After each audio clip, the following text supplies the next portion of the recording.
Good morning. My name is Bill Tolan. I'm your EAP manager. And this morning, due to the great efforts of Nancy Lucino and the able help of Jeannie Rafferty, our occupational health and safety nurse from the medical division, with the blessing of Dr. Lester and Dr. Zito, and the oversight and really direction from Gloria Quay, the Director of Human Resources, and Steve Brienzer, her able assistant. We're going to have a wonderful presentation by Dr. Finesilver, who's a pulmonary specialist, that's heart and lungs, and who has a specialty in sleep disorders. And Dr. Finesilver comes from North Shore University Hospital, and so rather than steal all of Nancy's thunder, I'm going to turn it over to her, and then she'll more properly introduce Dr. Finesilver. Thank you. Good morning. My name is Nancy Lucino, and I'm from your Employee Assistance Program. I first became interested in the issue of sleep medicine 12 years ago when I was newly married to someone who was disturbing my sleep. The field of sleep medicine was only emerging at that time, but it has since exploded over the last 10 to 15 years as researchers make new discoveries about the technology and the mysteries of sleep. Clearly, many families are helped and lives are saved because restorative sleep is a very important body function. In the past, people who snored or who fell asleep at the dinner table were laughed at, but now we know that sleep problems are not a laughing matter. Dr. Stephen Finesilver, our distinguished speaker today, holds board certifications in pulmonary disease, critical care, and sleep medicine, as well as internal medicine. He graduated from Brown University Medical School and has served as an academic instructor at Brown University, State University at Stony Brook, and New York University.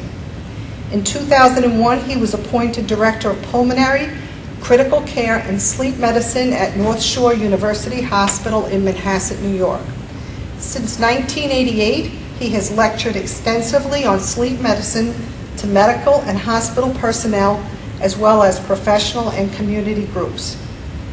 Dr. Finesilver, I'd like to introduce you. Thank you. I've got I think this is on. I've got this lethal weapon in my hand. I may be able to figure out what to do with it. I've entitled this Catching Up on Sleep. And you can take that any way you want. Sleep is good for you. If you feel the urge to catch up on your own sleep over the next hour or so, that's fine. I'm not going to speak, I'm not going to lecture for an hour. You all will be asleep. We're going to be talking about normal sleep, and if there are people in the audience who are sleeping normally, they may be pointed out as examples. So I won't wire anybody up like in Sleep Lab, but this is a talk that I've given both to general members of the public and physicians, unfortunately, because most physicians don't know a whole lot about sleep. I was certainly guilty of that for a long time. Anyone who graduated from medical school before 1982, which I did, has really learned very little about sleep, because this field has exploded, as Nancy mentioned, and it's still expanding enormously, and we're still learning some very basic stuff. But we know a lot of stuff now that we didn't know 20 years ago or so. I am the director of the Division of Pulmonary Critical Care. I'm a lung doctor. That's actually very typical. I'm also a sleep doctor. In fact, lately I'm probably more of a sleep doctor than a lung doctor.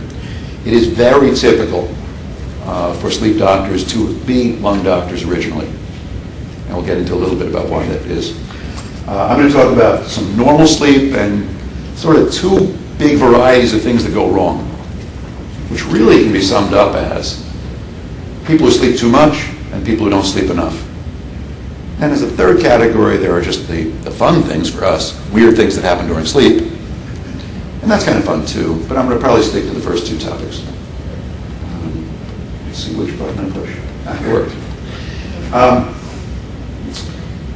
It's very easy if you're in the field of sleep to get lots of things to put on slides and cartoons and all sorts of things, but we have a very weird concept of sleep in Western civilization these days.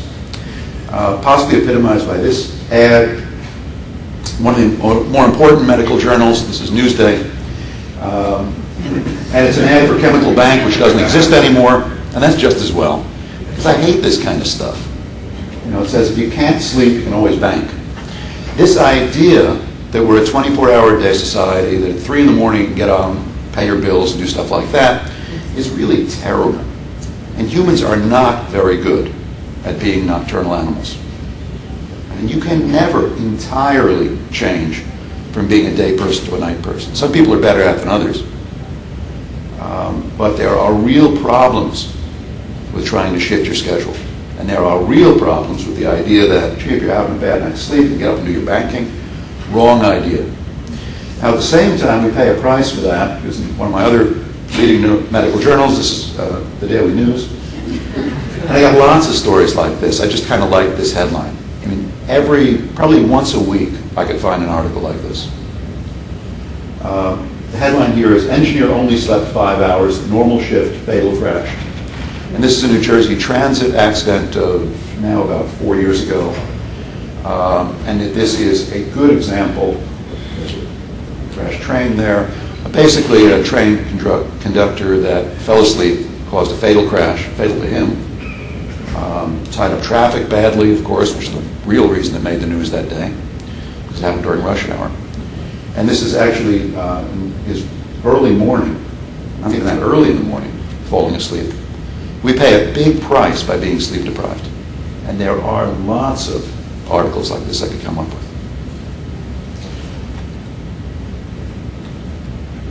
So who's doing so well?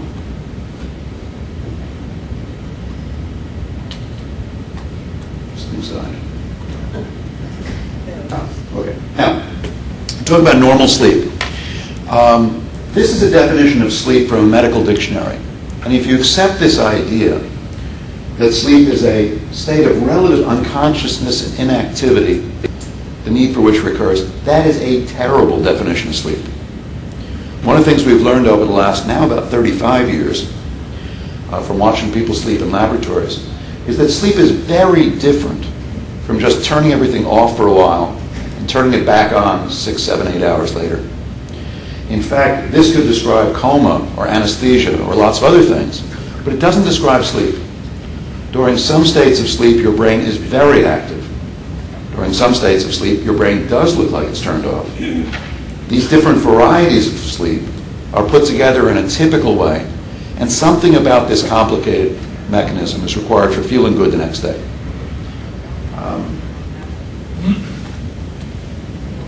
Should I be on? No, okay. More appropriately, sleep is a complex behavior. It's described in two main varieties we call non-REM and REM. Now, REM stands for rapid eye movements. They have no significance, except for people like me that run sleep labs. It makes it very obvious when this is happening, because it turns out your eyes move rapidly in your head during a stage of sleep called REM sleep, which you can think of as dreaming sleep. And REM sleep, dreaming sleep, and non-dreaming sleep, both of which you all had last night, probably, are as different from each other as they are from being awake. You really have 3 states of consciousness. Your brain has 3 states of being: awake, non-dreaming sleep, and dreaming sleep. And they're totally different. Sleep is a state of decreased consciousness, obviously, but that's very variable. During some states of sleep, which you might reach in the room, I could call your name and you'd answer fairly quickly. During other states of sleep, if you managed to do that here in the room, we could all leave and turn the lights off and you'd stay here. And the level to which consciousness is decreased varies enormously.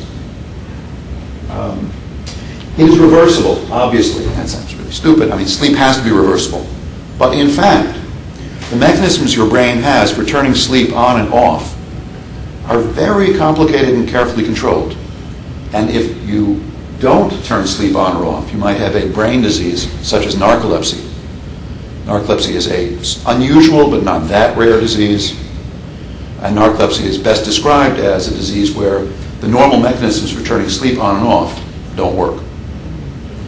And then more important, the real definition of sleep is it's a mysterious, complicated thing that happens to humans mostly at night that's necessary for normal daytime function.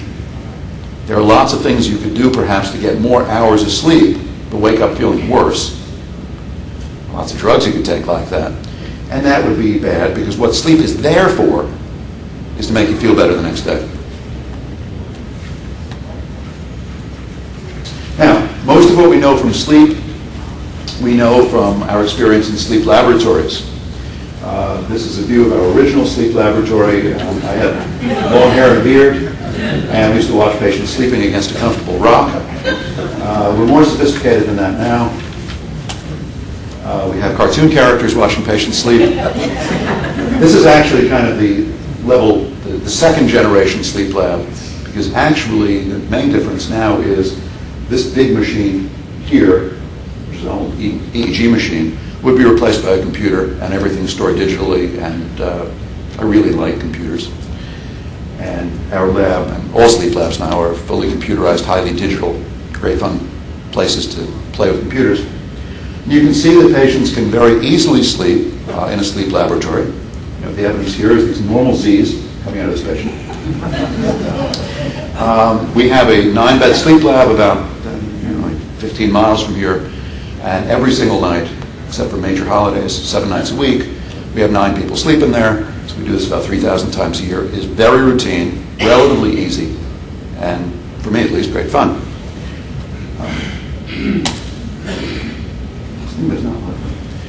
And that's called polysomnography, which is a long way of saying a bunch of things we measure at the same time during sleep.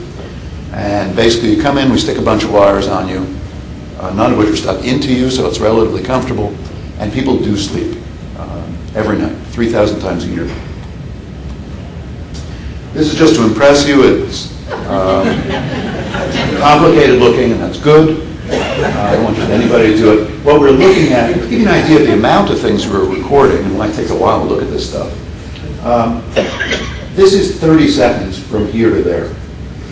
The top 2 squiggles are brain waves, EEG. This is eye movements. This is muscle activity. This is heartbeat. And this has to do with breathing.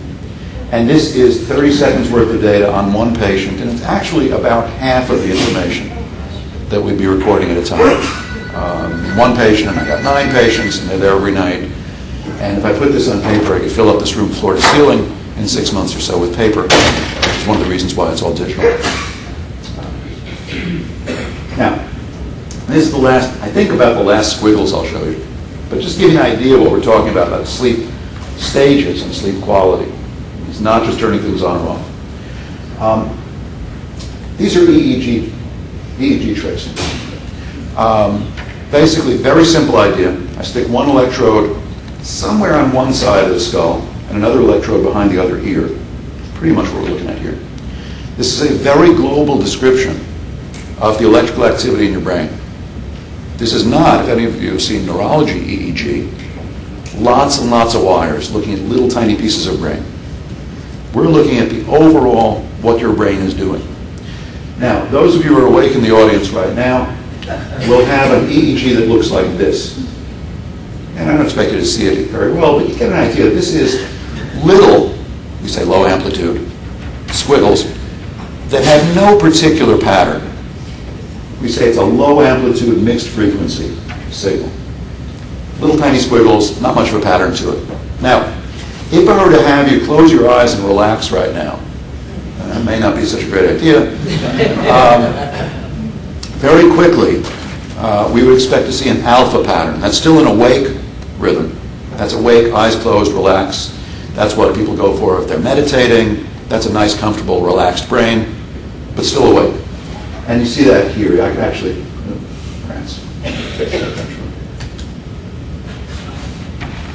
going to be an expert on this thing. This is a nice, relaxed, drowsy, but awake brain. And actually, if you're close enough to it, you can pick out a pattern. I could count these little squiggles here, and I could give it a frequency. That goes away as you fall asleep. And that's why, at that point, we say you're in stage 1 sleep. Now, stage 1 sleep was originally called transitional sleep. You should spend 5% of your night doing that. It's not the really good stuff. If you fall asleep in this room, you'll probably be in stage 1 sleep. In stage 1 sleep, to give you an idea, if I were to call your name, you could probably answer, you would know what the question was. Very light, barely more than drowsy sleep. If you spend a lot of your night doing that, you're probably in trouble. It's not very good sleep. If you fall asleep in this lecture, you're unlikely to wake up really refreshed, feeling like, wow, that was a great nap. Because that's probably just stage 1 sleep. Now, stage 2 sleep, we can pick out some squiggles here called spindles and some big things here called K-complexes. Stage 2 is kind of average sleep. You should spend perhaps half your night in stage 2 sleep. You might be able to do that right now. I'd probably have to tap you on the shoulder to wake you up, but you'd wake up relatively easily. Then over here, you don't have to be a neurologist to say, if these are the same, your brain doing the same stuff, these big slow waves, the technical term for these slow waves is slow waves. These big slow waves give you an idea that your brain is very different. I mean, this is slow wave sleep. The really deep sleep, it's called stage 3 and 4. This is the really good stuff. You have relatively little of it, and you have less of it as you get older, after about 25 or so, and once you get to be about a little older than me, you have very, very little slow wave sleep. That's the really good stuff. Now, if the phone rings in the middle of the night, and you're really, really confused, it takes you a long time to find the phone, you don't know where you are, you don't know what the noise is for a while, then you're probably being awakened out of this slow wave sleep. It's very hard to wake people up out of slow wave sleep. Kids have more slow wave sleep. It's harder to wake kids up. Sleepwalkers have more slow wave sleep. Sleepwalking is a deep sleep phenomenon. You don't easily wake up out of that. And then, all at the bottom here, these squiggles down here are this thing called REM sleep. These squiggles actually look a lot like this awake tracing here, because pretty much your brain looks like it's awake. That makes sense. So this is REM sleep, which I told you pretty much is synonymous with dreaming sleep. In dreaming sleep, your brain is pretty much awake. Now, the rest of you is very deeply asleep. Your muscles are nearly paralyzed. That's good. Because if they weren't, you could act out dreams. That would be bad. There's actually an entity which is not that rare, and I've seen plenty, called REM behavior disorder, where people can act out their dreams, and it's a disaster. It can be very violent and dangerous. Also makes for some of the more interesting stories in sleep labs.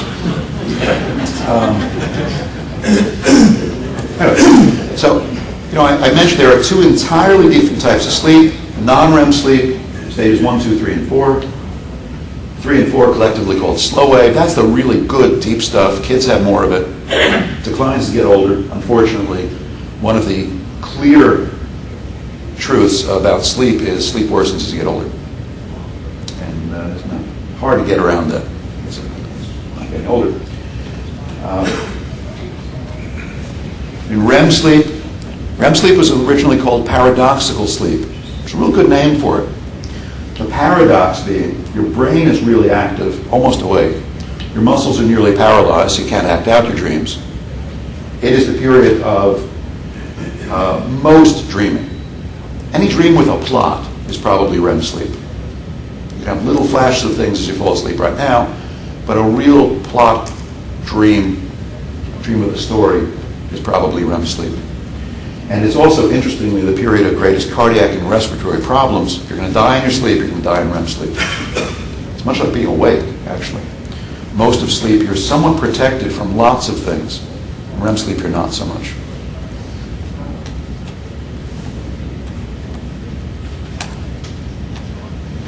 Who doesn't like me? Now, this is what sleep looks like. I think maybe this is the last graph I'll show you. I don't have many graphs. This is what sleep looks like if you plot it out on a typical night. And this is one of the things you might see if you see a sleep study. You'll see pictures like this. Actually, I will show you one. And this is hours of sleep over here. This is 3 different subjects. We'll stick to this one.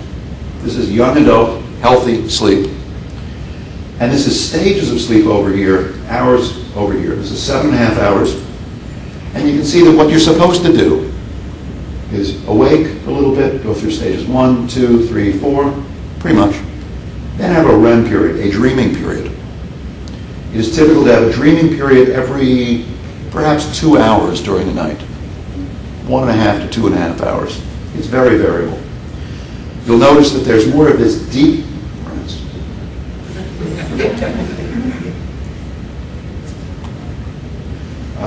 there's more of this deep stuff in the first, say, half of the night.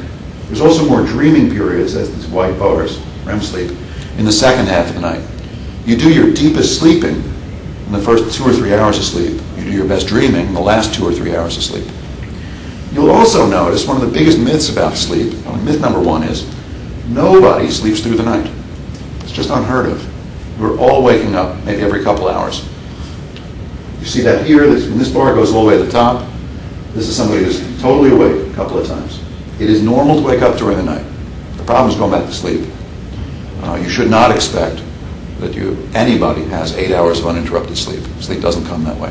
Sleep comes in about 90-minute chunks at the most. This is most exaggerated, I mentioned before, in the elderly. If you take a normal, healthy, elderly person, all these bars, there's lots of times this person's waking himself up. And there's also no stage 4 sleep, very little stage 3 sleep. Sleep is something that gets worse when you get older. Or at least it changes. It's a value judgment to say it's worse. That's worse. All of this is called sleep architecture, which is literally the way sleep is put together during a night. There's a big variation. There is this periodicity, this cycle about every 90 minutes or so of REM sleep. There's more slow wave sleep in the first half. There's more dreaming sleep in the last half. And everybody wakes up.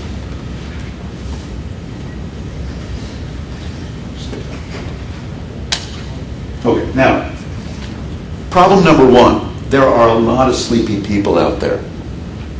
Again, similar to the train accident I showed you before, and this is a little more recent. I get these all the time. I choose the ones that have the nicest headlines, I think. I mean, if you are into this, as I am, reading Newsday or the Times every day, it's very easy to pick out things like this. And this, I just like the title, sounds good. Man dies in crash as driver slumbers. This is a sleeping motorist who hit 2 vehicles. There are a lot of sleepy people out there. There are probably a lot of sleepy people in this room. And that is one of the more common things that I ever deal with. I'll show you a typical patient that I see. And I've seen, I don't know, 3 or 4 people this week. The week's not over yet. Who would probably fill this bill. 46-year-old guy with daytime sleepiness. And that's his chief complaint. Now, not that many people, maybe not enough people, go to see their doctor because they're too sleepy. This guy's fallen asleep while watching television. That's not unusual. A lot of people do that. He's fallen asleep reading. That's a little worse. He's fallen asleep at work. That depends what you do for a living. Some people, this building, I'm a little more worried about that than others. He's fallen asleep driving, actually. My personal record, not my personal record, the record for a patient that I've seen so far is a patient who lives locally who's wrecked, who's totaled, he said proudly, 9 cars falling asleep. Of course, the most interesting question there is how do you get car insurance after the first 3 or 4? What actually got this guy in, he's a real person, is that he fell asleep during conversations. He fell asleep during a family funeral. And his whole family was around, and they basically ganged up on him and dragged him in to a sleep center. This is a common way to come to a sleep center, dragged in by family. Usually dragged in by spouse. This is gradually getting worse for about 5 years. That's really typical. The average person with this disease, before they see medical attention, has had it about 5 years. This stands for past medical history, nothing special. He's a healthy guy. He's 46, which I consider to be very young indeed. His wife will report that he's a terrible snorer. It's pretty unusual to have anybody complain about their own snoring.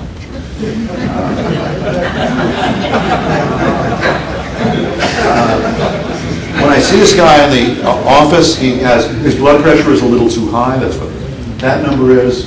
He's a little overweight. He's 5'10", 220. His throat looks kind of crowded, but other than that, there is nothing I'm going to do about this guy during the day that's going to be very remarkable. I mean, here, if I were to do pulmonary function testing, blood gases, things like that, it's going to be normal during the day. This guy has pretty much my favorite disease. But first, this guy snores. He's a 46-year-old guy who's sleepy, snores, mild high blood pressure, but other than that, nothing the matter with him. So the first question really to answer is, how bad is snoring for you? The answer is probably not bad for you. If something like 40% of men snore by age of 40, that's a nice round number, it's easy to remember. Actually, women are protected somewhat, but tend to catch up about the time of menopause. And men and women are almost equally likely to snore by the age of about 60. The real question for snoring is it a disease? Probably not.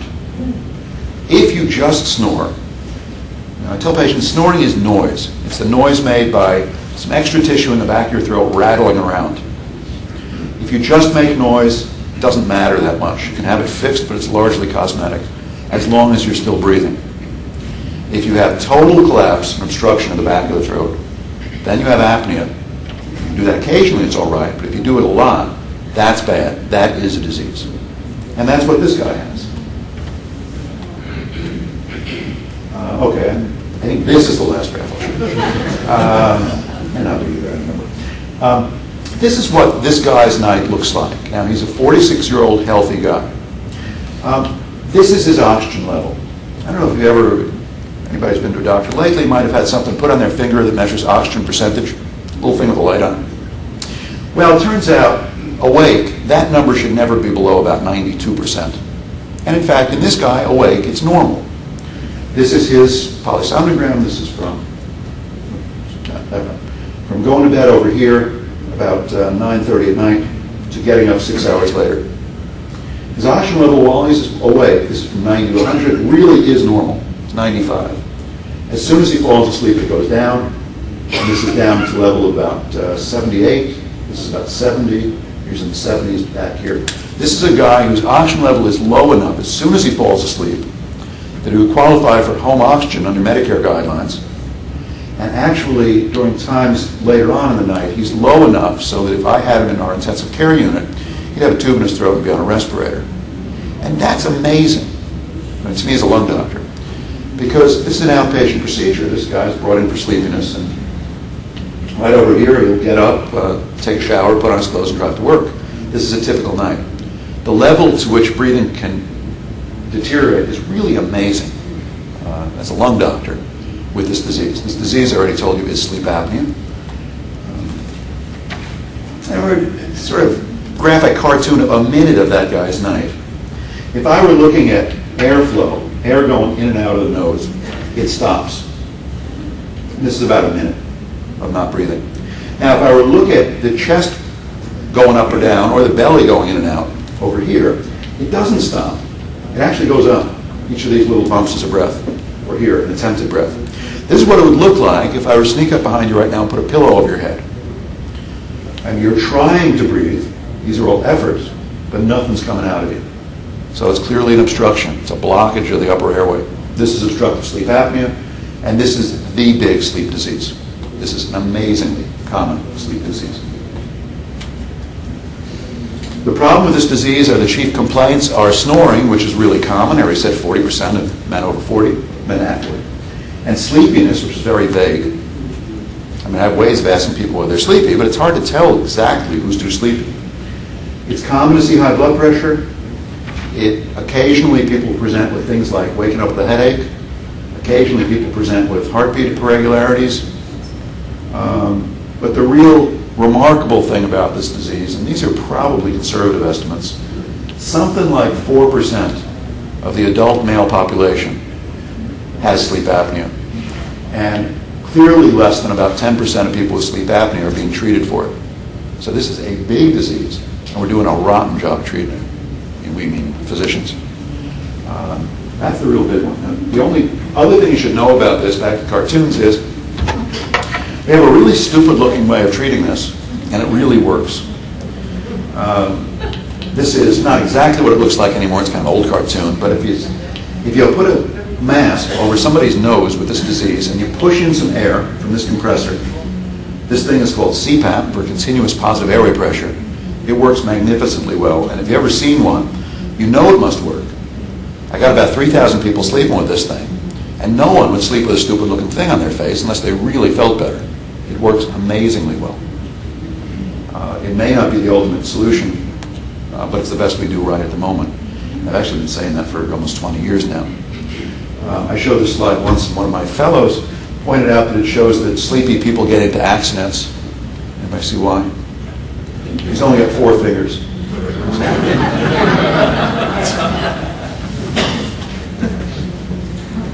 And this is what stuff looks like. Take that same guy, bring him back in, put this stupid-looking thing on him. I didn't really point out his sleep gets much better, which you can see with these kind of dark blue things. This is good deep sleep. This is, again, from bedtime to wake time. And his oxygen level, which starts out being kind of crummy, goes back up and stays in the normal level for the rest of the night, and you'll wake up saying, that was great. And then the usual question is, how long do I have to wear this? And the usual answer is, well, probably forever. But it works. And not much of anything else works real well. Surgery can work. Surgery means basically removing some extra tissue in the back of the throat. Works about half. It's doing so well.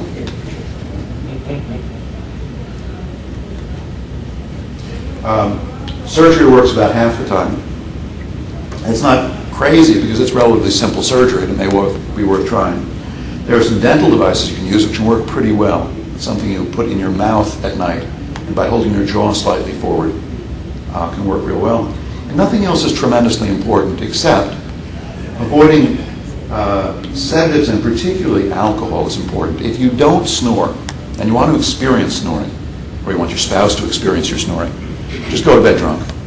And if you already snore, alcohol will really bring out sleep apnea. And it's very reliable. It's the single best drug you can give somebody to bring out sleep disordered breathing, snoring and apnea. And that's worth knowing. If you're on the borderline, just avoid that. This is just for fun. This is not what all my patients look like necessarily, but he's not a bad example, because most patients will be somewhat overweight, male, particularly overweight around the belly, which is where men tend to put on weight as opposed to women. He also has a short, fat neck. But more important, this is Sir Thomas Pickwick from the Pickwick Papers, because Charles Dickens probably first described this book, the disease of sleep apnea, in 1860-something in the Pickwick Papers. And it was called originally the Pickwickian syndrome. Now, this is bad for you. This is not a great graph. What am I saying? It's the last graph. I got another graph. But this is mortality. This is a sort of curve I'd look at if I were looking at surviving cancer. Over 9 years here, patients who don't have sleep apnea have about a 5%, this is 90 to 100, about a 5% risk of dying. People who do have sleep apnea have about a 60%, have about 40% chance of dying. This is not a great study, by the way. We're still learning a lot. But it is clear that not only does treating sleep apnea make you feel less sleepy, but it makes you live longer. And it's a major risk factor for hypertension, cardiovascular disease, and stroke. And of course, you do this stuff for a living. People send you stuff. So somebody sent me this cartoon. It says here a majority of men stop breathing several times in their sleep. That's what his wife. His wife says, sadly, most of them starting.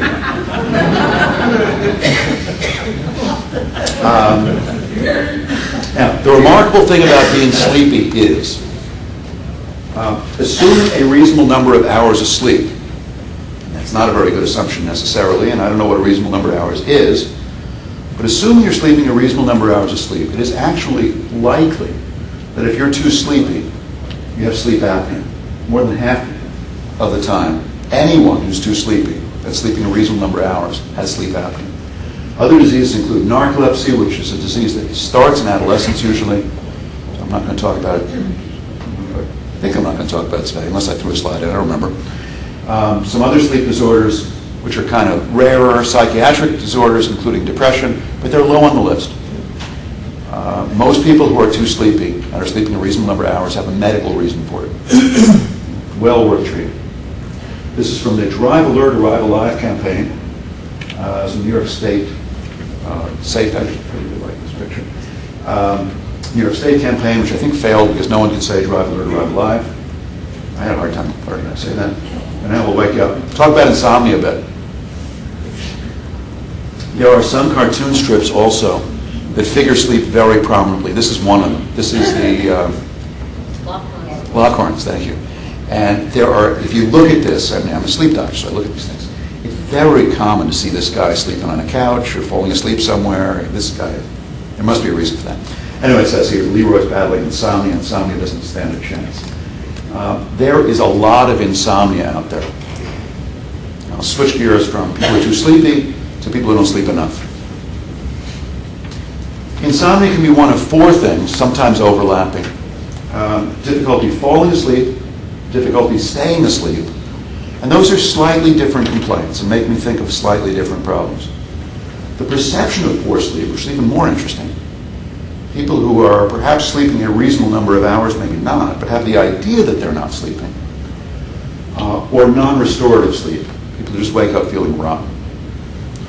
The first two are more traditional insomnia, either having trouble falling asleep or staying asleep. I want to talk about that a little bit. This is amazingly common.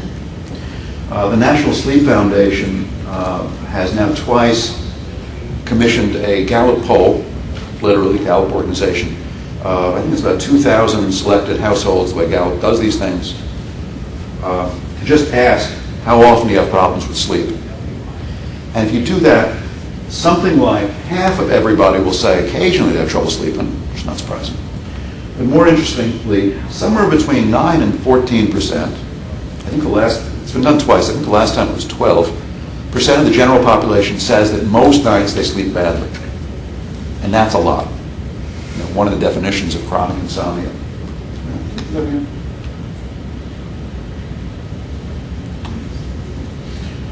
This is responsible for about 6 million office visits in the U.S. Actually, that's not very many, because most patients with sleep problems don't go see their doctor, and most patients with insomnia particularly don't see a doctor for that, although they might mention it kind of on the way out the door. That's one of the things that bothers them. There are lots of medical reasons to sleep badly, and almost any chronic medical condition makes you sleep badly. Things are not turned off when you're asleep at night. You have, for example, lung disease, cardiac problems, anything that makes you hurt. You know, arthritis, back pain, lots of things are associated with much more sleep disorder than you think. But a lot of times that's not what's going on necessarily. You know, when I see someone in the office for insomnia, we start very medically, medical history and physical. We look for all the things like medications and diseases, both of which can interfere with sleep a lot. And then we take a sleep history. And I don't know if anybody's ever been asked this by your doctor. It takes about a minute to take a sleep history. So by that, what I mean is, you know, if I want to know about your sleep, I would say, what time do you go to bed? How long does it take you to fall asleep? How many times do you wake up? What time do you get up in the morning? And do you snore, and are you sleepy? That's about it.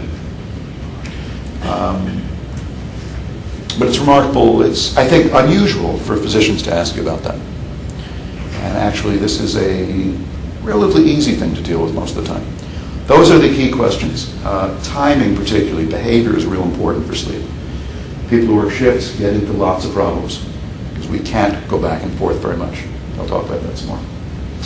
We'll often have people keep a sleep log, which means writing down for a period of typically about 2 weeks, just a rough guide to what time you went to bed, what time you think you fell asleep, what time you got up, whether you napped. We're talking about very simple stuff here. And most of the treatment for insomnia should be behavioral. Most people with insomnia should not take sleeping pills. Some probably should. And maybe even some should for a long time. But most shouldn't. Most insomnia has to do with sleep behavior. Sleep is a powerful biological force. If you don't mess it up too much, you're likely to sleep. Now, unfortunately, we mess it up all sorts of ways. You know, I started the banking at 3 in the morning would certainly mess it up. Changing shifts is a big problem. You have a built-in circadian rhythm, a body clock. You can only change it about an hour a day. If you, like my teenage son, get up 6 in the morning, Monday through Friday, and sleep till 1 in the afternoon, Saturday and Sunday, it does not work. You cannot shift your body clock that much. That's why people have jet lag. And a rule of thumb for jet lag is you get about 1 time zone a day. Depends which direction you're going a little bit. It's about an hour a day. So that built-in circadian rhythm is really important in telling your body when it's time to wake up and go to sleep. Now, we can also confuse it with things like medications, drugs, and the most commonly used drug in the United States, actually, I'm not sure. I guess all of the most commonly used drugs in the United States, which would be caffeine, alcohol, and tobacco, in some, I'm not sure in which order. You know, clearly the nation's #1 drug problems. Tremendously impact sleep. I'll talk about that a little more. If I wanted to change your sleep, if you said you're sleeping really badly and haven't been getting to sleep very well, first thing is a sleep history. I want to know what time you go to bed, how regular it is, how much time you spend in bed. The worst thing you can do for insomnia is spend a lot of time in bed not sleeping. That just teaches your body to be in bed and not asleep. The behavioral trick is beds are for sleeping. There's one exception. That's it. Don't do your taxes in bed. Don't read something that you really have to concentrate on in bed. Most Americans actually watch television in bed, and that's debatable. It can be a sleep ritual for some. In general, rule for sleep is if it works, it's fine. But in general, when we're trying to get somebody to sleep again, that is actually what's called stimulus control therapy, which is a fancy way of saying get everything else out of the bedroom. Bedrooms are for sleeping. Sleep restriction therapy is another relatively simple idea. It's limiting the number of hours in bed to the number of hours you're likely to sleep.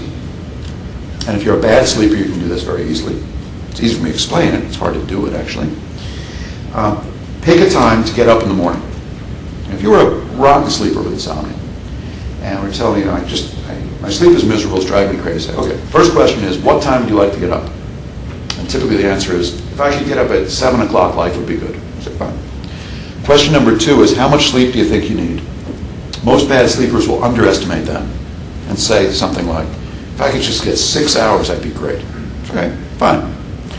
From now on, no matter how rotten your night is, set an alarm and get up at 7 o'clock if that's your goal. And again, it doesn't matter if you didn't fall asleep till 6:30, you're still getting up at 7. And number 2, you can see where this is going, I'll allow you maybe 6.5 hours in bed. So no matter how rotten that next day is, I don't want you back in bed till 12:30, maybe even 1 o'clock. This is boot camp for sleep. I didn't make it up. It's called sleep restriction therapy. But the idea is if you do this over a few days, you will start sleeping most of those hours, although it's kind of torture for the first few days. Maybe I'll want to give you a sleeping pill at the same time for the first few days, maybe not. But it's a way of getting you back into the proper circadian rhythm, of training your body clock to get up. What sets your body clock is the time you wake up, largely, much more than anything else. There's some other minor things like getting up, exercise, exposure to light, eating, are all things that tune in your body clock too. But the first thing of this sleep restriction therapy is just forcing yourself onto a reasonable schedule. And actually, it works for a lot of people. We'll talk about sleep hygiene rules, and then if you have to take medicine, there are some, but sleep hygiene. This is rules for good sleep. Most people know this more or less. Regular hours, particularly the wake time, set an alarm. Bad sleepers need an alarm clock more than good sleepers. I'm often told by people with insomnia, oh, I don't set an alarm, I never sleep, I don't need one. Wrong. People who are bad sleepers really need that alarm clock. They need to regiment their sleep, they need to set their body clock. The best possible alarm clock probably wouldn't have any numbers on it. You know, the other use of an alarm clock is if it hasn't gone off yet, it's not time to get up. And beyond that, you shouldn't care what time it is. So the best alarm clock probably wouldn't be visible. It would just be an alarm that goes off. You don't want to watch the clock all night. That's it for sleeping. One exception, mention that. Caffeine. and other stimulants have an amazing effect on sleep, and much more than people are aware. Caffeine, which most people do use some way or other, is in lots of stuff. It's not just coffee. It's also cola. It's also a lot of interesting drugs, sodas that are marketed to teens. Jolt and things have a tremendous amount of caffeine. The effect of caffeine, you may not be aware, is more on sleep maintenance than initiation, meaning there are people who can drink a cup of coffee and go right to sleep, but they may not sleep very well. That's maintenance of sleep. Also, you might be surprised to know, the effect is measurable for about 12 hours. So the coffee you have at 4 in the afternoon could easily interfere with your sleep. And in fact, I cannot generally have coffee after dinner and sleep normally. And I'm amazed that many people can, because the effect is measurable for a long time. So if you're a bad sleeper, it's one of the first things you got to get rid of, or at least sort of push it to before noon. Long effect, much more than you think. Alcohol is a terrible sleeping pill. Hypnotic. It's sleeping medication. I'll get back to that, I think. Exercise is great for sleep, but it's almost impossible to do vigorous exercise and sleep within about 3 hours. It also means, parenthetically, it's a great way to wake yourself up. Exercise in the morning improves your night's sleep, but if you exercise after dinner or even about 3 hours going to bed, you're probably going to do worse. Bad for sleep. Okay, of the pills you can take for sleep, or substances again, alcohol is the #1 drug used in the country for sleep, I think. Terrible choice. Antihistamines are #2, and that may surprise you, but that's because every over-the-counter sleeping pill, Tylenol PM, if you read the labels, almost every sleeping pill there is that's over-the-counter is actually diphenhydramine, also known as Benadryl. It's an antihistamine, which is actually a rather poor sleeping substance. There are some newer prescription drugs that are actually quite safe and quite reasonable for sleep.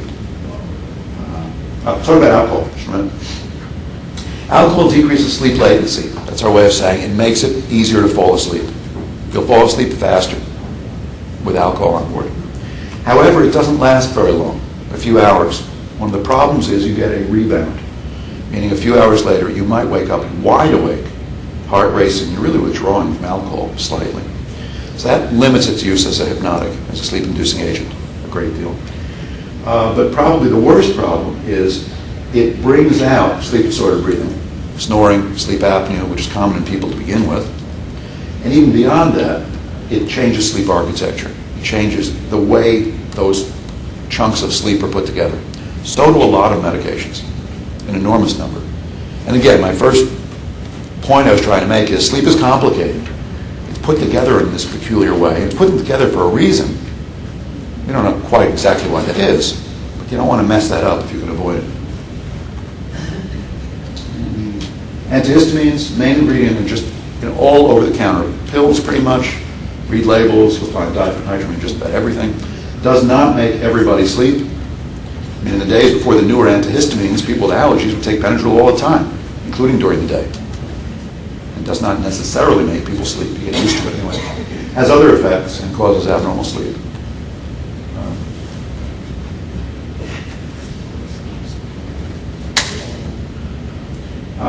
Newer pills are better. There are 2 drugs you'll probably run into. Ambien, which is a prescription pill, very short-acting, remarkably safe, and Sonata, which is even shorter acting. And we at least have some decent sleeping pills without going to the pharmacology of sleeping pills. They're new, or relatively new, 10 years now. So at least we have better drugs than we used to be able to offer for them.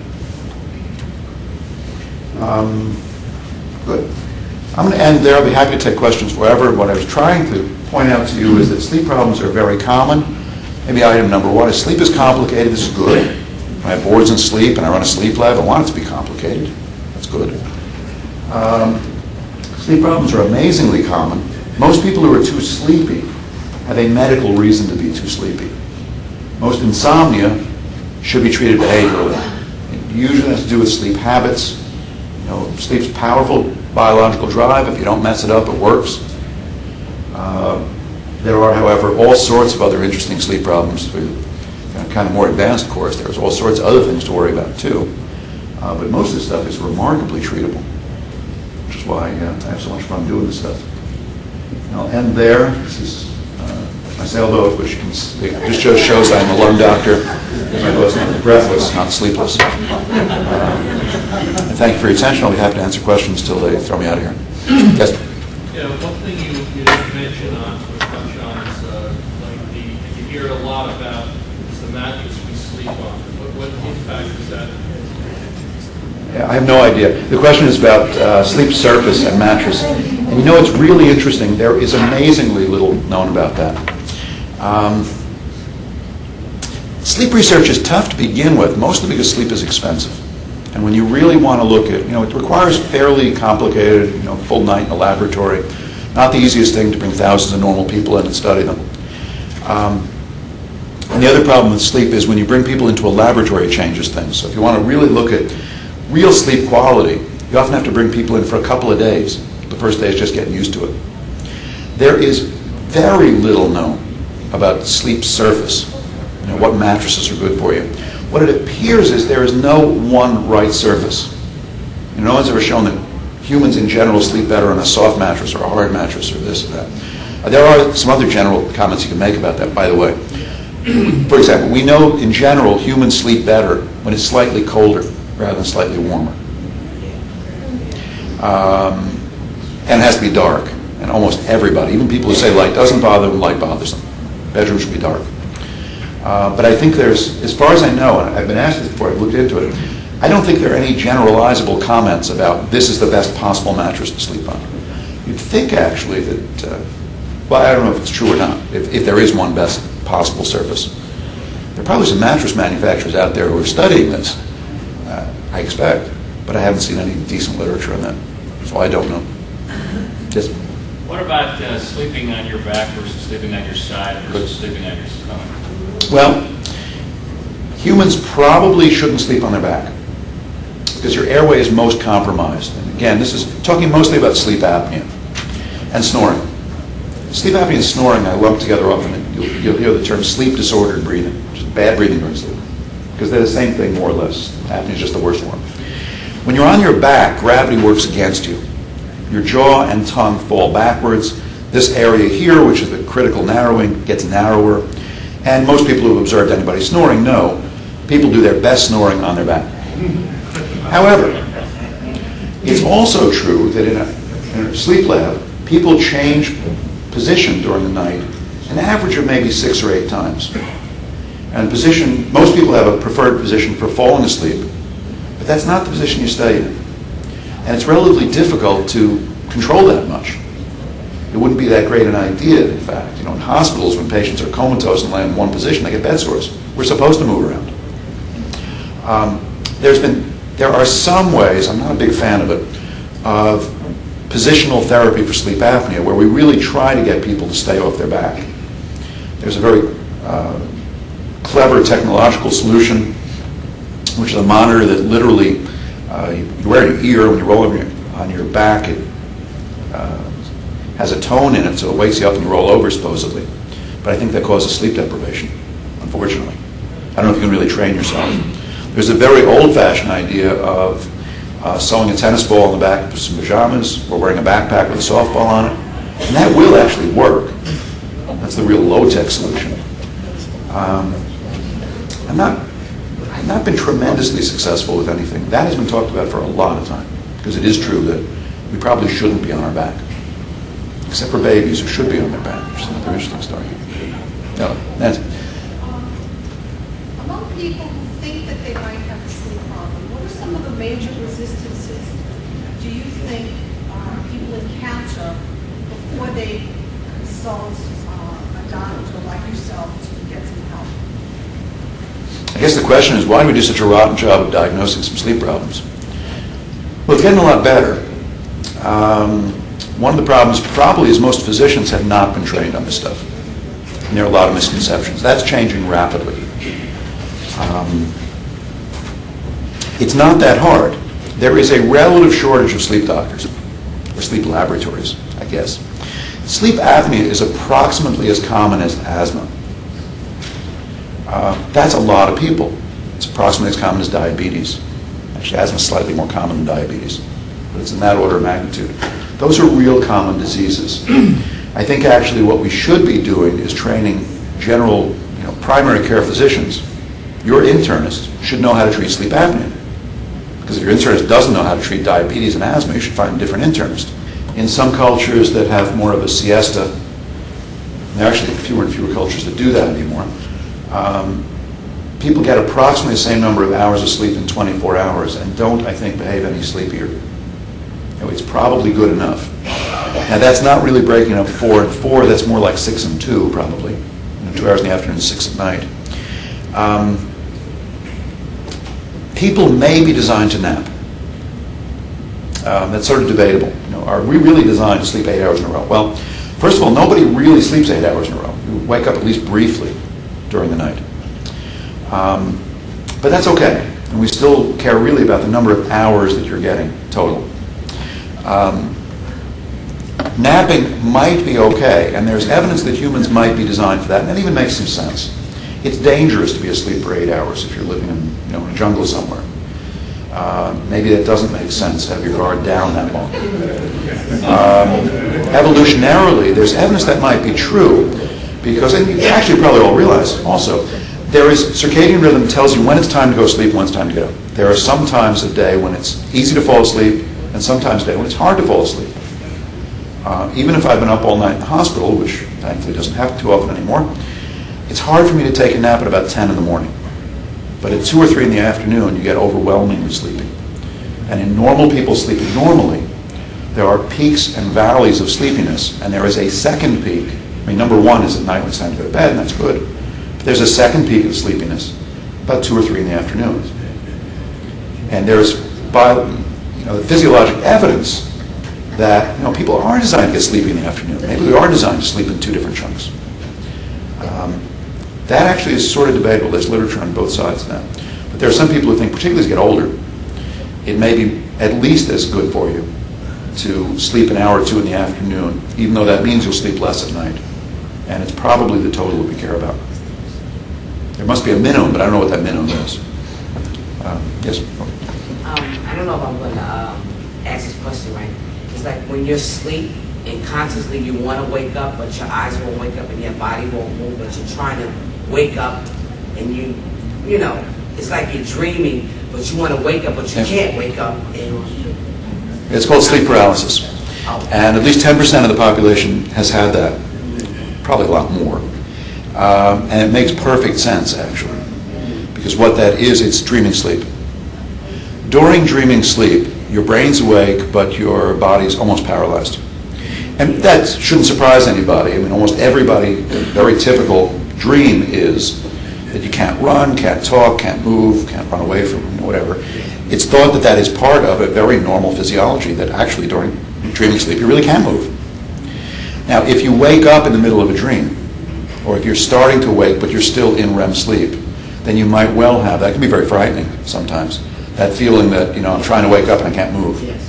And that's happened to, supposedly that 10% of the population at least has experienced that. It doesn't mean much. If you go right into a dream, the same thing might happen. If you take a nap right now and instantly dream and feel like you're paralyzed, that's a little more disturbing, a little more unusual. That still can happen sometimes, only because people are not supposed to go right into dreaming sleep. It normally takes about 90 minutes to hit that. But waking up out of that doesn't mean anything. And some people do it. That's what it is, and it doesn't matter, and you can ignore it. It's actually good physiology. It shows you that people really are paralyzed during dreaming sleep. It's quite real. Yes? What about eating heavy meals before sleep? Terrible idea. I'm not sure why. Well, actually, a couple of reasons, I suppose.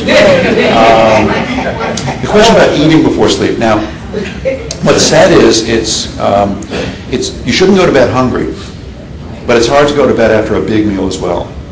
There are probably lots of reasons for that, physiologically. And I don't know if I understand all of them. One of the problems is you're more likely to have gastroesophageal reflux, which is very common anyway, after a big meal than when you lie down. Among other things, you're not designed really to lie down after a big meal, let alone go to sleep.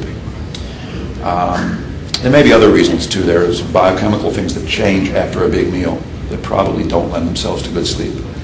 But it's true, for a lot of people, it's hard to sleep. And it's not a good idea after a big meal. On the other hand, a snack might be okay. There's a concept of a bedtime ritual, which you never want to get in the way of. In other words, most people have something they like doing, some routine, before they fall asleep at night. And that could include a snack, and that's okay. A big meal is not likely to work. I mean, some rituals work fine, some don't. A lot of people watch television or read briefly, that's fine. Most people have something they like to do, and food is okay, but a big meal is no good for lots of reasons. Yes? The age-old problem of the elderly getting up to go to the facilities, does that bother your sleep? Not very much. The question is going to the bathroom, more common as you get older, to get up, particularly in men, to wake up and have to urinate. And actually, that's not that bad for sleep. Because again, one of the things I showed, everybody wakes up a few times during the night. The secret is not waking up, the secret is going back to sleep. If you wake up and go right back to sleep, it's fine. There's probably, again, some maximum where if you did it every half hour, it would probably ruin your sleep. But even a few times a night can be okay. I'll also say, though, when people tell me they're waking up every hour to urinate, chances are, even in older men, that's probably not your prostate. That, to me, often is a sign of bad sleep. If you're sleeping reasonably well, you shouldn't have to get up, no matter how rotten your prostate or bladder are. And I've been fooled by that a lot of times, too. People will see the urologist because they're waking up a lot, and the urologist doesn't find anything. And the reason is that sleep is just not very good. So it's hard to figure out cause and effect. But if, otherwise healthy, wake up maybe a couple times a night, go to the bathroom, the reassuring thing is you should realize that assuming you go back to sleep again, it does not have much effect on daytime function the next day or sleep quality. Sleep's like that anyway. It's kind of okay. Yes, Beth? You said as we get older, we don't get the deep sleep as much, and that's, I would think, a bad thing, right? So is there anything we can do to try to get more of the deep sleep? I don't know. It's an interesting question. The question is on sleeping in the elderly and the depth of sleep. It is true, and it may be one of those things there you can't quite fool Mother Nature. There are lots of hormonal reasons for that. But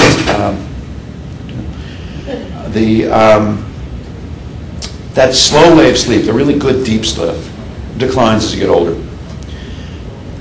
Some of that may actually be a way we measure it, it turns out. It may not be quite so bad, because these big slow waves are harder to see as you get older, because actually the electrical resistance of your skin changes as you get older, and all the brain waves look smaller.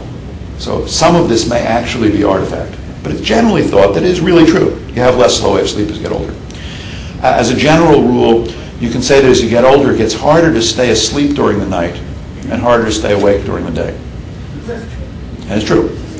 And the slow wave sleep phenomenon may be part of it. One reaction to that, many people very reasonably say, well, that means that you're really programmed to nap as you get older. And that's probably true too.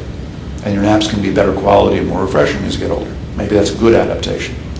As far as really increasing slow wave sleep, I don't know there's any good way to do it. The one thing that has been shown, at least a bit, even in the elderly, is exercise. More exercise during the day appears to improve sleep quality at night. There's a paper in the elderly a couple of years ago showing that pretty nicely. In the back, okay. How useful is melatonin? Probably not useful at all. That's a short answer. Melatonin is a real interesting drug. The question is, how useful is melatonin? Melatonin is a natural substance. It's, for better or for worse, available in health food stores. That means the FDA doesn't regulate it, and we don't know quite what's in it. And there have been problems with things labeled as health foods in the past. There's been a lot of interest in the sleep community on melatonin for 10 or 15 years before it really became available, because it is related to the way your pineal gland normally produces melatonin with sleep onset. I think it has a very small effect on sleep onset. It's a very brief effect at small doses. It's one of those things that you always have to worry in sleep. There's a tremendous placebo effect. If you think it works, it might work. That's true in medicine generally, but it's spectacularly true for sleep. So if I see anybody who's on it and thinks it works, that's fine by me. but in most of the real studies, it has not worked very much. It's really been kind of a bust. It's too bad. Yes? Got it. We talked about mattresses. Is that pillow versus not a pillow? And if you do use a pillow, is there a special kind of pillow that's better than others? It's a great question on pillows. Some things are better than others. Depends for what. In some cultures, people sleep totally differently as far as pillows go. I don't know that it makes a tremendous amount of difference, except that if you prop your head forward a great deal, it makes your airway worse and makes your snoring worse, probably. There are actually some anti-snoring pillows that they have different shapes. Some of them just kind of hit you in the back of the neck, so your head is forced back a little bit. Others have a bit of a depression, does the same thing, your head goes back. And that makes a certain amount of sense. If you've ever taken life support, CPR courses, the first thing you do when you get comatose pain, tilt the head back, because it opens the airway. Same is true in your sleep. However, they're not necessarily very comfortable to sleep with, and not everybody can train themselves. The idea of a pillow for snoring actually makes a certain amount of sense. I've had kind of not a whole lot of success getting anybody real comfortable with that. Beyond that, I'm not sure what to tell. I think several pillows, if you get your head forward, that's bad. Now, your whole body could be up. You could sleep on an incline like people do sometimes for reflux, heartburn. But getting your head propped forward would probably be bad for your airway. And probably the fewer pillows, the better for apnea or snoring, if you could. Yes? What purpose is yawning, sir? I have no idea. The question is, I love questions like that. The question is, what's the purpose of yawning? That's one of those things that comes up periodically on, there's a website for people who run sleep labs called Sleep L. And it's one of those questions that comes up every once in a while that no one has ever come up with a good explanation for. I don't think I did that. So I think the short answer is really nobody knows why that is. It's one of those things that humans and other animals, in fact, will do when they're sleeping, and nobody knows why that is. I never figured it out. Yes? In children, when you're waking up them kids, I noticed you said they were in stage 3, the non-REM. How should you really wake them up? I mean, you wake them up, but my little niece, she walks into walls or whatever have you. What do you do? I mean, do I sleepwalk? Okay. Is that what she's doing? The question, well, I don't know. Not fully rolled. Yeah. Actually, if you had brainwave tracings on your niece, she'd be asleep. Sleepwalking does go along with that. Let me go back a step. Kids are the best deep sleepers. Kids have lots of stage 3 and 4. When my kids were littler, and that's why you can take it, my kids were little and they fell asleep in the back of the car, you can take them upstairs, undress them, get them in bed, and they stay asleep. Wonderful. I mean, adults don't sleep like that, at least not very much. Now, interestingly, sleepwalking is also a deep sleep phenomenon. That's pretty strange, actually, because it's hard to understand how people could, walk, talk, make themselves a sandwich, do all the weird things that people can do with sleepwalking, while they really look like they're deeply asleep. Because that really is a deep sleep phenomenon. It's not surprising, however, that the best sleepwalkers are kids. It's a slow wave sleep, deep sleep phenomenon. Kids are best deep sleepers, so kids are the best sleepwalkers. Real sleepwalking occurs during sleep. You can't have a conversation with somebody who's sleepwalking. You can't necessarily wake them up because it's real deep sleep. And you're best off kind of making sure they don't bump into anything that would hurt and get them back to sleep, or back to bed, where people will resume deep sleep with any luck and not remember it in the morning. No one actually also comes in to see me saying they sleepwalk. Almost by definition, if it's real sleepwalking, someone else has to tell you what you did. You don't remember sleepwalking. You might remember waking up down the block, but you don't remember what you did. If you do, that's different, almost by definition. Sleepwalking also for kids, anyway, the nice thing to know is, I showed you also, most of that deep sleep is in the first couple hours. That's good. So that's designed that way because that first couple hours the kids sleep, parents might still be awake to keep an eye on them. And once you get over that first few hours, it's less likely to happen later because that deep sleep is the first few hours. It's kind of reassuring also. After you get over that, come back to bed, you're probably going to be okay for the rest of the night. And most sleepwalking should not be treated, just make things safe and it'll go away. Majority of kids, if you start sleeping before the age of 10, we don't worry about it. If you start as an adult, that's really interesting. That's totally different. And most everybody with plain old sleepwalking will start when they're a kid. It'll go away eventually, probably, and it's not usually dangerous. It can be pretty entertaining. Yes, Matt? You mentioned melatonin. How about tryptophan? Tryptophan is the reason that I don't like melatonin. Now, the history of that's real interesting. Tryptophan is an essential amino acid. It's converted to serotonin in the brain, and that does make people sleepy. About maybe 15 years ago, it was thought, oh, this is an essential amino acid. I mean, meaning it's something that's in your diet all the time, can't possibly be bad for you. Tryptophan was available in pills. I don't know if it is anymore. And it was also a health food, a food supplement that you could buy in a health food store. There were reports, probably 12 years ago maybe, of an occasionally fatal reaction that people would have to tryptophan. Now that's very strange because it's an essential amino acid. It turns out there was an impurity in the manufacture of tryptophan that caused a muscle problem, occasionally fatal. And that's why people who have been burned by this before in the sleep field are very unhappy about suggesting that people take melatonin, which is another unregulated food supplement. We don't know exactly what's in it. I'm a lot more comfortable with things the FDA regulates. The FDA does not regulate food supplements. Tryptophan, interestingly, tryptophan probably did work a little bit, and it probably is harmless if you get a pure preparation of it.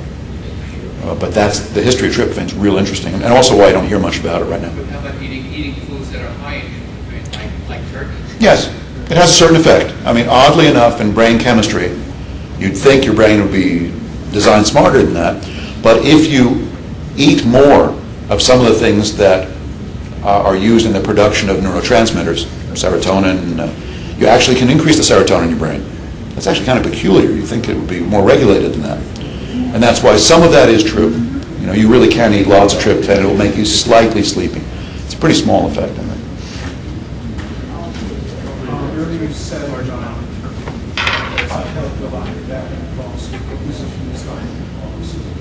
Well, I don't think it matters. The question is what position is best for falling asleep.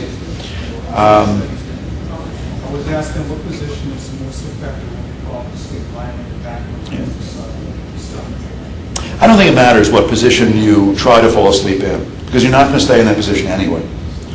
And that also, well, from personal experience, that's definitely part of sleep ritual. I broke my arm about 10 years ago, and the worst part of it was that I could not lie on my stomach and fall asleep because it drove me crazy. I was totally used to that. I have an arm like this. Everybody has their preferred position, I think. I don't think it matters that much because I know you're going to move anyway. How about all the knowledge that you have? How well do you sleep? I'm a great sleeper. I'm a professional.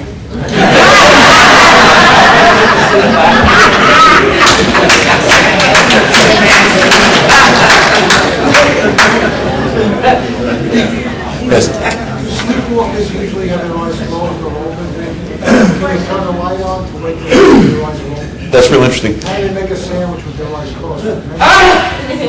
Probably yes. The question is, do sleepwalkers have their eyes open or closed? It's a real interesting question. I don't know. I don't understand that. The real interesting part of that is one of the characteristics of sleep is that you're what we call cortically blind. Even if your eyes are open, your brain does not process visual information during sleep normally. I don't know how you can figure that out during sleepwalking. Or, I don't even know if anybody knows the answer to that really. Most of what you do during sleepwalking is kind of habit and things that you literally probably could do with your eyes closed and might. And often you make lots of mistakes.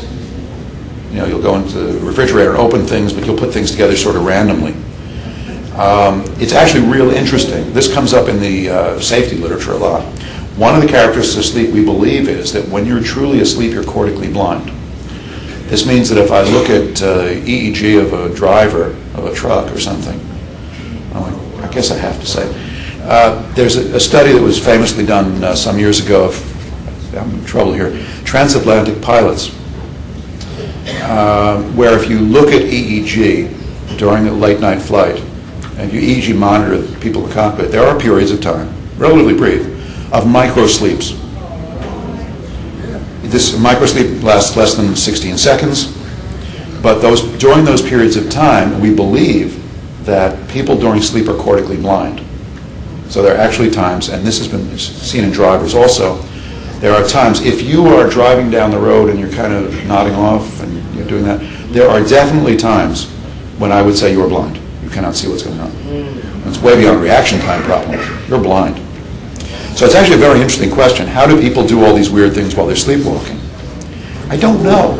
It doesn't make any sense in many ways. During sleepwalking, you have these big slow waves. And we know if I were to try to wake you up during these big slow waves, you don't even know where you are.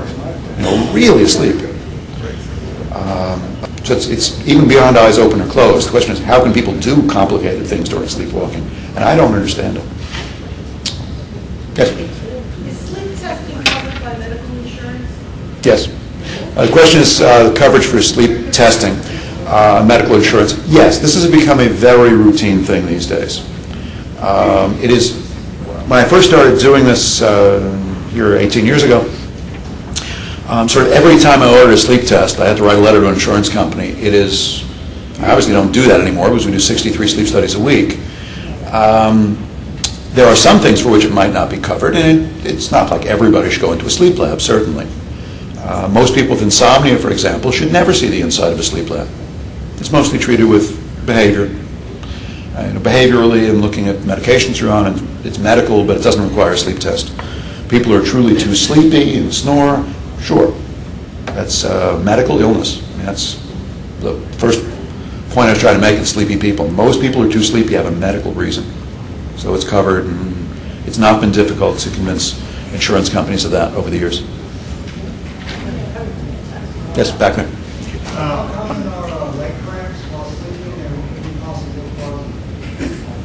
Leg cramps during sleep.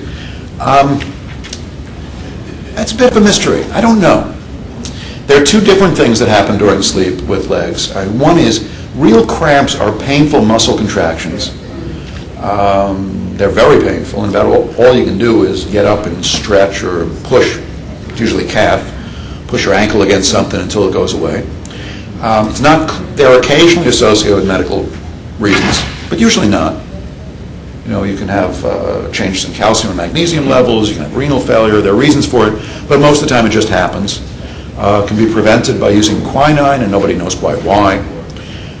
It's also probably prevented with exercise a little bit. There's also leg twitches, leg kicks that happen during sleep, which is actually not unusual. Those are not painful, although they can be very annoying. There are a lot of people, and we know in a sleep lab anyway, when we look for it, a lot of people have leg kicks and leg twitches during the night, but they're not painful, and most of them can be ignored. Sometimes they ruin sleep. Yes, over there. Yeah, my wife's biggest problem is when she sleeps and she wakes up, she can't get back to sleep. Yeah. She just Gee, I'm surprised nobody asked me about that before. The question is, what do you do when you wake up in the middle of the night and you can't get back to sleep? There's no short answer to that. That is a very, one of the more common complaints of, we'll say, insomnia. It is, we start with the basic rules for sleep hygiene. People will do that as a result of using caffeine, although people often don't put it together. For example, I'd want to make sure that someone like that hasn't used caffeine within about 12 hours of going to bed, or maybe not at all, because we know that affects not only falling asleep, but even staying asleep in a lot of people. I'd like to make sure there's no other medical problem waking people up or medication and other things. It is reassuring for a lot of people to know that normal people wake up during the night. And that takes some of the anxiety away from it. It's really annoying for people who are worried about it. I mean, it puts me in a funny position. I'm a sleep doctor, but very often I have to tell people, I'm a sleep doctor, but don't worry about your sleep. It's enough already. You're supposed to wake up during the night. What you have to concentrate on is not, being real frustrated, I woke up again, but knowing it's normal to wake up during the night. And if you can go back to sleep in a reasonable period of time, it does not affect your daytime sleep, the daytime function. And that's the way it's supposed to be.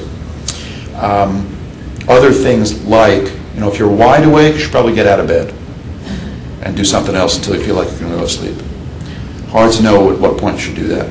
No matter how rotten your night is, you should maintain the same wake time if you possibly can, so that this doesn't become an everyday problem. If you limit your sleep, sleep's a powerful biological drive. If you limit your hours to the same hours, if you wake up at 3 in the morning and are up for 3 hours and then sleep till noon, then you're cooked. Then you're going to do it again the next night. So you can't let yourself do that, pretty much. But no short answer to that either. How are we doing? I'll talk until you throw me out. Last question? Way in the back. Okay. Lately I've noticed that I've been waking up 2 times a week. Kind of with, like when I wake up, I feel like I'm reacting to the sensation of falling. And that's how I wake up. And I don't know, maybe I'm falling off the bed or anything, I'm right in the middle. But it's, and I'm not dreaming that I'm falling, or I'm dreaming and I don't remember, but it's been happening lately a couple times a week. Does it happen early in the night?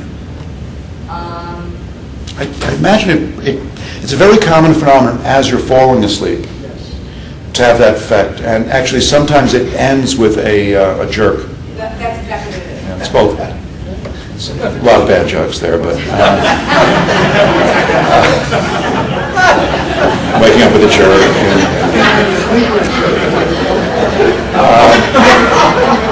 That's called hypnomyoclonus, if you want a name for it. I don't know why it happens. It's typical. You can see that in a sleep lab. And it's one of those phenomena. It probably occurs when you're changing states of sleep. When you go from being awake to being asleep, a bunch of interesting things happen. Some people will wake up gasping during that time or feeling like they're breathing differently. And they are. Because as you go from wake to sleep, the level of carbon dioxide in your body is reset by your body. It's allowed to go up a little higher. And you breathe differently, and you may wake up with a sense that my breathing's irregular. Hypnic myoclonus, which is what that's called, hypnic jerk, is probably the same phenomenon. I don't quite understand it. It is totally normal, and it happens. It will happen more. It's typical as you're falling asleep, or at least as you're getting back to sleep. It's a state change phenomenon, I believe, going from wake to asleep. Your brain has to reset some things when it goes from wake to sleep, and a number of people will have that. I think probably most people will have experienced something like that at some point. I don't think it means anything special for me. You guys want me to quit? Well, we'll have you stay around for a few minutes if anybody has any more questions. Okay. We just want to ask everybody, please complete the evaluation, listen to the table, and if anybody